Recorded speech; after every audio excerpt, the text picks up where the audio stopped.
Hi friends, இந்த video அம்மா வீட்டில் எடுத்துட்டு இருக்கேன். நேற்று ஈவினிங்கே வந்தோம். பாப்பா குட்டி பாப்பா எல்லாம் இங்கே தான் இருக்காங்க. இப்போ தாங்க தூங்கி இருந்துச்சோம். அம்மா அப்பா காலையிலே காட்டுக்கு போயிட்டாங்க. பத்தி எடுத்துட்டு இருக்காங்க காட்டில். சின்ன வண்டு பாருங்க. குட்டி பையனை பார்க்குறீங்களா?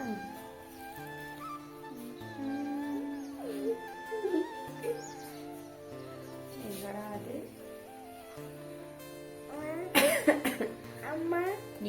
இங்க பாரு, இங்க பாரு, என்ன பாரு, என்னமே அக்கா என்ன பண்ற?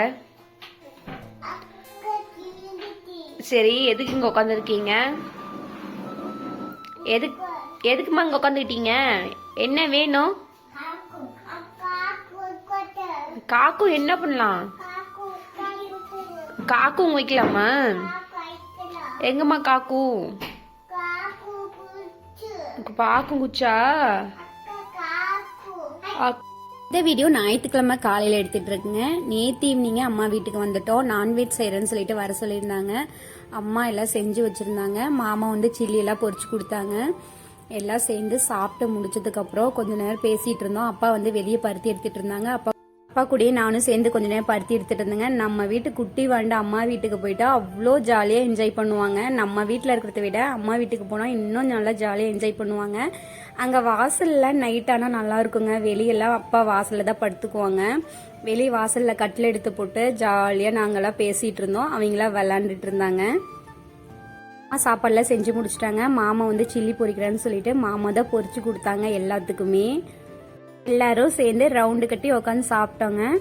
சாப்பிட்டு முடிச்சதுக்கு அப்புறம் மாமா தூங்குறேன்னு சொல்லிட்டு நம்ம வீட்டுக்கு வந்துட்டாங்க. நான் அதே கட்டில படுத்து செம்ம தூக்கங்க. பாப்பாவை கூட தூங்க வைக்கல, நான் தூங்கிட்டேன். நம்ம வீட்லயே இருந்தா பாப்பாவை தம்பியை எல்லாமே தூங்க வச்சுட்டு நான் தான் லாஸ்டா படுத்து தூங்குவேன். ஆனா அம்மா வீட்டுக்கு வந்துட்டேன் அப்படின்னா அம்மா இருக்காங்க, அப்பா இருக்காங்க, தம்பி இருக்கான், இவங்க எல்லாம் பாத்துக்குவாங்கன்னு சொல்லிட்டு பயமே இல்லைங்க. நான் பட்டுக்கு நல்லா படுத்து தூங்கிட்டேன். குட்டி பையன் பாப்பாலாம் நல்லா ஜாலியா விளாண்டுட்டு இருந்தாங்க. ஒரு 1/2 ஹவருக்கு மேலே நல்லா தூங்கிட்டு இருக்குங்க. அப்புறம் அம்மா எழுப்பி விட்டாங்க. உள்ளே போய் படுத்துக்கிட்டா பனி இறங்கும், சளி பிடிச்சிக்கும்னு சொல்லிட்டு.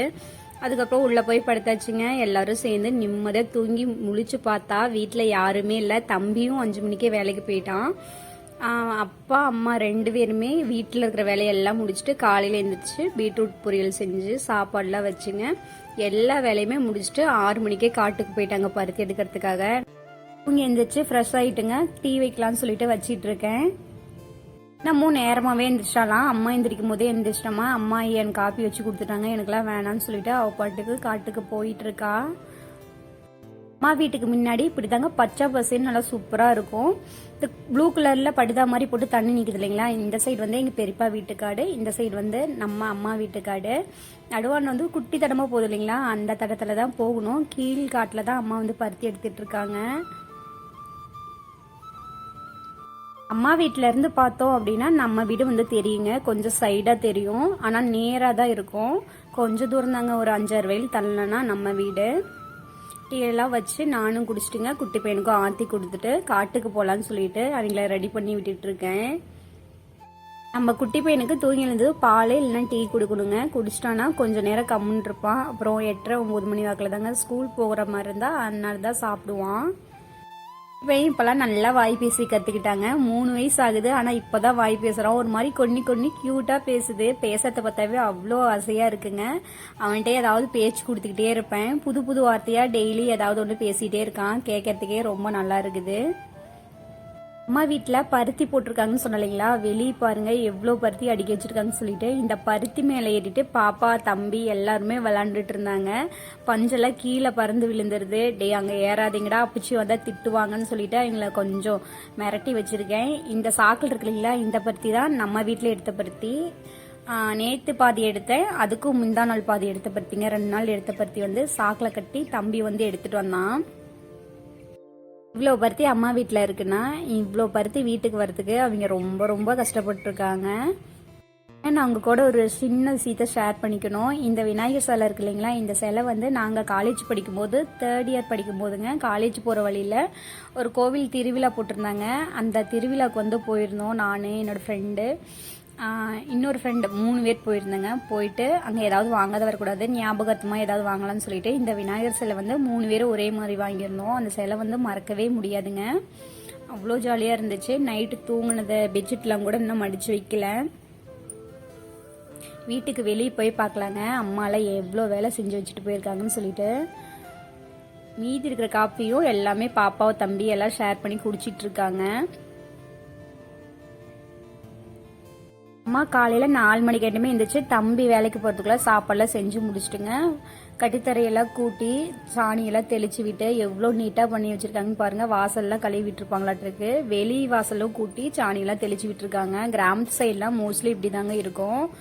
ஆடெல்லாம் இன்னும் பட்டியல் இருக்குங்க. பருத்தியெல்லாம் எடுத்து முடிச்சுட்டு சாப்பிட்டதுக்கப்புறம் தான் ஆடு வந்து அம்மா ஊற்றி விடுவாங்க. மாடு வந்து காட்டில் வந்து மேயறதுக்காக பிடிச்சிட்டு போயிட்டாங்க. அம்மா வீட்டு நாய்க்குட்டி தான் கட்டியிருக்கு. எந்திரிக்கும் போது ஒரு 6:45 7 மணிக்கு பக்கமாக இருக்கும். நல்லா பொழுது விடிஞ்சிருச்சு. பச்சை பசைன்னு எந்த அளவுக்கு சூப்பராக இருக்குன்னு சொல்லி பாருங்க. அப்பா வந்து அங்கே கீழ்காட்டில் வந்து பறிச்சிட்டு இருக்காங்க. குட்டி பாப்பாவும் அங்கே போயிட்டான். நாங்களும் இனிமேல் கிளம்ப வேண்டியதாங்க. மணி பாருங்க 7:05 காட்டம் ஆயிடுச்சு.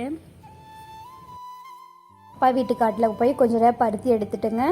அதுக்கப்புறம் வீட்டுக்கு வந்து சாப்பிட்டு முடிச்சதுக்கப்புறம் நம்ம வீட்டில் போய் அங்கேயும் ஆடெல்லாம் இருக்கு இல்லைங்களா, அங்கே போய் வேலையெல்லாம் செய்யணும். இதுதான் பருத்தி காடு. பருத்தி காட்டிலங்க கீழே ஃபஸ்ட்டு பருத்தி காய் வைக்குங்க. கீழே இருந்து தான் பருத்தி வந்து ஒவ்வொன்றா வெடிச்சிட்டு வரும். கீழே இருக்கிற பருத்தி எல்லாம் எடுத்தோம்னா தான் மேலே இருக்கிற பருத்தி எல்லாம் ஒவ்வொன்றா பெருசாகி அதுவே தானாக வெடிக்குங்க. பருத்தி பஞ்சு வந்து கொஞ்சம் சின்னதாக இருக்குங்க. நல்லா வெடிச்சு வந்தால் தான் அதை வந்து பறிப்பாங்க. இதுதாங்க அம்மா வீட்டு வயலுக்கு போகிறதுக்கு சின்ன குட்டியூண்டு தடம். இந்த தடத்தில் தான் கீழே வந்து அம்மா வீட்டு காட்டுக்கு வந்து போகணும். குட்டி வண்டை எல்லாம் பாருங்கள் ஜாலியாக சுற்றிட்டு இருக்காங்க. நம்ம வீட்டில் இருந்தால் வீடு வெளி வாசல் இப்படி தான் விளாண்டுட்டு இருப்பாங்க. காலையில் காட்டுக்கெல்லாம் வரமாட்டாங்க. ஆனால் அம்மா வீட்டு காட்டுக்கு வந்துட்டாங்க அப்படின்னா காலையில் இப்படி தாங்க காட்டிலே சுற்றிட்டு இருப்பாங்க. அம்மா வந்து கீழ்காட்டில் பருத்தி எடுத்துகிட்டு இருக்காங்க. இப்படிங்க தான் என்னோட அம்மா. கீழ்காட்டில் வந்துங்க பருத்தி ஓரளவுக்கு வெடிச்சிருச்சுங்க. இன்னும் 1 காய் 2 காய் தான் இருக்குது. மோஸ்ட்லி எல்லாமே வெடிச்சிருச்சு. இனிமேல் மேல்காட்டில் எல்லாம் தாங்க இருக்குது.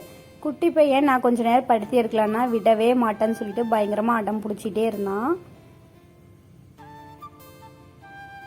நான் அப்படியே கொஞ்சம் கொஞ்சமாக சமாதானப்படுத்திட்டு நானும் பருத்தி பிடிக்கலான்னு எவ்வளோ ட்ரை பண்ணால் விடவே மாட்டேன்னு சொல்லி எடுத்துக்கமான்னு சொல்லிட்டு பயங்கரமாக ராவடி பண்ணிகிட்டு இருந்தான்.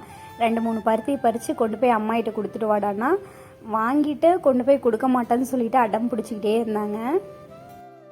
பருத்தி எடுக்கிற மாதிரி இருந்துச்சுன்னா இடுப்பில் ஏதாவது துண்டு மாதிரி கொஞ்சம் கட்டிக்கிட்டோம் அப்படின்னா அதில் பறித்து போட்டு வந்தோன்னா கொஞ்சம் நம்பினதுக்கப்புறம் கொண்டு போய் பேசனில் போட்டுக்கலாங்க.